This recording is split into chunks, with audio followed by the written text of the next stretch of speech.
आंदोलनामध्ये असल्यामुळं जास्त वेळ आपला घेत नाही, मला देखील जायचंय. पण शेवटी एवढंच सांगतो की आमच्या चळवळीमध्ये बदमाश माणसं जास्त झाल्यामुळे आमची चळवळ थांबलेली आहे.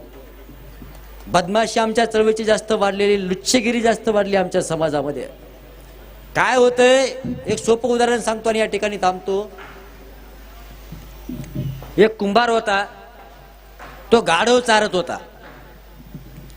गाढव चारत असताना त्याच्या ते गाव होतं, त्या गावामध्ये जिल्हा परिषदेची शाळा होती आणि ते शाळेच्या पुढे चांगलं हिरवगार गवत असायचं.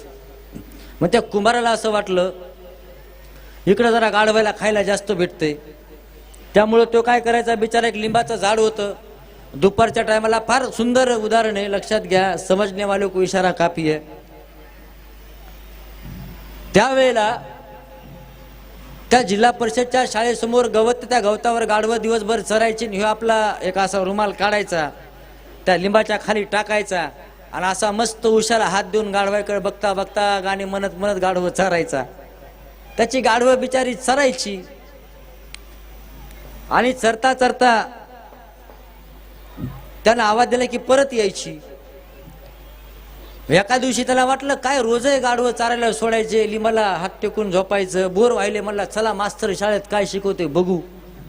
म्हणून त्यानं काय केलं, आपल्या जिल्हा परिषदच्या शाळेची खिडकी जवळ गेला आणि मस्त बघायला उभा राहून मास्तर काय काय शिकवायला शाळेत. गुरुजी आपलं सांगायलेत ABCD, पोरं हुशार हो, पोरांनो असं वागायचं, पोरांनो तसं वागायचं, पोरांनो असं करायचं तसं करायचं.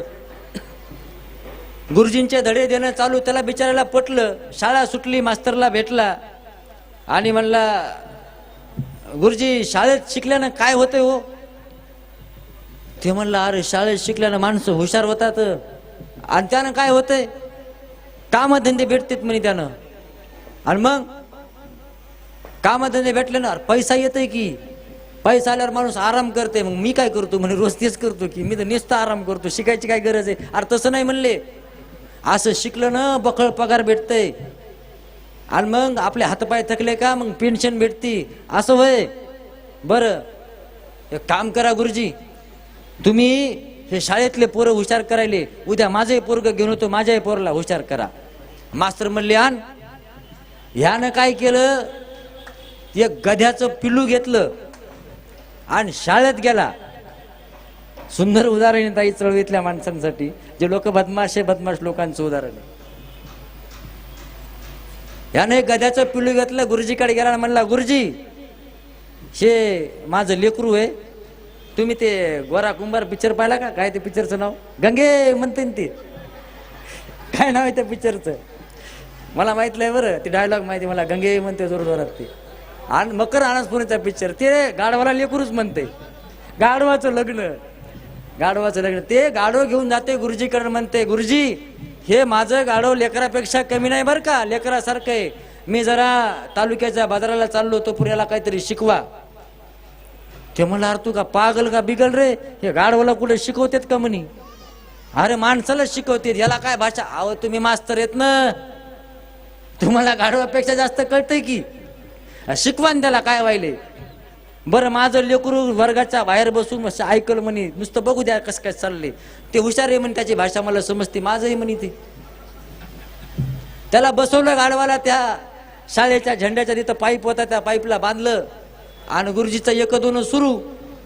हे जे गेला बाजाराला म्हणून 2 दिवस झाले, 4 दिवस झाले, गाढवं दिसना, तो कुंभार दिसना, कुणीच दिसना. 8 दिवस झाले, महिना झालं, ते मास्तर बिचार बेजार. आता हे मला लेकरं शिकवायचे सोडून याचं गाढव चारावं लागायले. आता हे गाढव चारू का लेकराला शिकू, गुरुजी बिचारे बेजार. आणि उद्या त्याला सोडलं जर गाढव पळून गेलं तर हे उद्या मला येऊन म्हणून माझं गाढव कुठं आहे. आता त्याची मोठी पंचायत. मग त्यानं काय केलं, ते गाढव घेतलं, त्याला कंटाळलं. महिना झाला, 2 महिने झाले, 3 महिने झाले, ह्यो काही गडी आलाच नाही. मग त्या एका तालुक्याच्या बाजाराला येऊन त्यानं ते गाढव विकलं, पैसे घेतले, आला शाळेत. आणि मग 3 महिन्याच्या नंतर ह्यो मास्तरकडे गेला आणि म्हणला गुरुजी अहो लय दिवस लागले म्हणे, पाहुण्यानं काय येऊ दिलं नाही, मग लेकरू कुठे. आता याला वाटलं लेकरू तर आपण विकलंय. अरे म्हणे राजा तुले मालूम नाही का? ते म्हणे काय जी? अरे बा म्हणे तू लेकरू तुले दाखवलं नाही का मी? नाही ना जी. चाल बर तुले लेकरू दाखवतो. तो काय करते मास्तर म्हणते आता विकले गाढव बाजारात. अरे एवढं हुशार झालं ना तो लेकरू. म्हणे काय झालं? अरे लहानाचं 3 महिन्यात मोठं झालं, परीक्षा दिली, पास झालं, आता नोकरीला लागले. ते म्हणे असं का? अरे बा एवढा मोठा चमत्कार गुरुजी, माझं पोरग नोकरीला. कुठं? चल तुला दाखवतो म्हणे. तर त्यानं काय केलं, गेला तहसील ऑफिसला आणि तहसीलदारच्या जवळ जाऊन उभा राहिला. म्हणला ह्या पाहिजे तोर पोरग. तहसीलदार झाले, खुर्चीवर बसले. अरे बाप रे म्हणे माझं पोरग तहसीलदार. अरे अरे अरे काय शोभ आल्यास र राजा म्हणे खुर्चीवर. अरे लेका गाढव होतास, निवळ गाढव. तुला खुर्चीवर बसवले, मास्तर कडे नेले, शिक्षण दिले, आरक्षण दिले, मोठं केले, तहसीलदार केले. चल जरा समाजात, चल आपल्या लोकांना जाऊन सांग तू यासारखं हुशार कर. ते म्हणते तू का पागल का रे? मला गाढव म्हणतो का? मला मी तहसीलदार आहे. अरे नाही म्हणल्या का तुले गदा होता र गाढव होता, तुला हुशार केले, जरा चल समाजात. ते काय ऐकत ना, याचा हात धरायले. अरे तू मोल लेकरू आहे रे, चल जरा समाजात जाऊ, बाबासाहेब सांगू, चळवळीला काहीतरी सांगू, चल रे लोकांमध्ये चल. ए तुका पागल का रे? असा आला आणि त्याला मारली लात. तो बिचारा मालक पडला कुंभार खाली. आणि लगेच काय केलं, पालव घेतलं, भाकर त्या